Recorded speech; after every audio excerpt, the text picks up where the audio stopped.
సూర్యాపేట జిల్లాలో గర్భిణి మృతి కేసులో మరో ముగ్గురు నిందితుల్ని పోలీసులు అరెస్ట్ చేశారు. డీఎస్పీ ప్రసన్నకుమార్ వెల్లడించిన వివరాల ప్రకారం మోతిమండల రాఘవపురానికి చెందిన అనూష మే నెలలో లింగ నిర్ధారణ కోసం ఆర్ఎంపీ యాదగిరిని కలిశారు.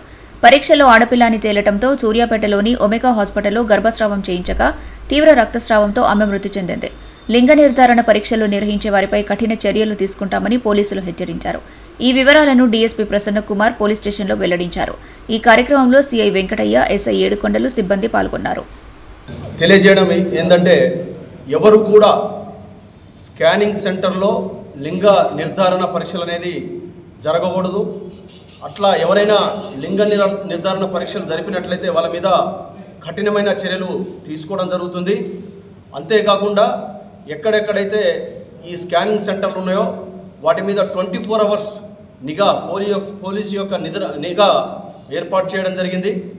ఎవ్వరు కూడా చట్టానికి వ్యతిరేకంగా లింగ నిర్ధారణ పరీక్షలు జరిపితే వాళ్ళ మీద కఠినమైన చర్యలు తీసుకోవడం జరుగుతుంది.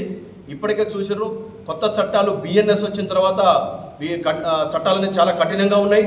వీటికి బెయిల్ కూడా వీలు లేదు. కాబట్టి ఎవ్వరు కూడా ఈ స్కానింగ్ అక్రమంగా స్కానింగ్ చేసి ఈ చట్టం పరిధిలోకి చట్టాన్ని తమ చేతిలోకి తీసుకోవద్దని చెప్పేసి కోరడం జరుగుతుంది.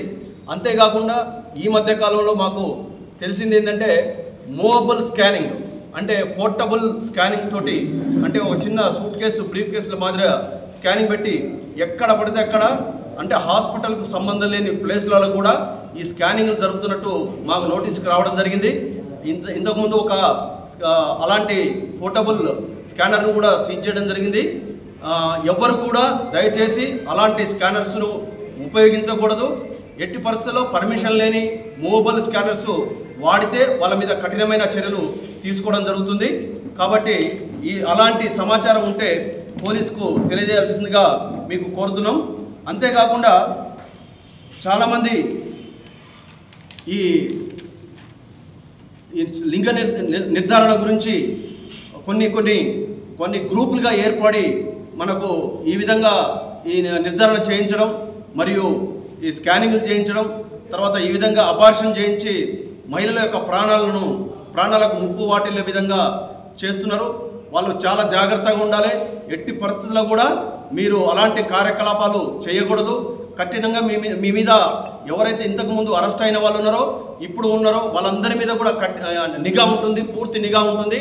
ఎట్టి పరిస్థితుల్లో కూడా మీరు అలాంటి చర్యలకు పాల్పడితే మీ మీద పీడీ యాక్ట్ నమోదు చేసి కఠినంగా మిమ్మల్ని శిక్షించడానికి, మిమ్మల్ని కోర్టులో హాజరుపరచడానికి మొత్తం పోలీసు వ్యవస్థ ఎప్పుడు పనిచేస్తుందని చెప్పేసి కోరడం జరుగుతుంది.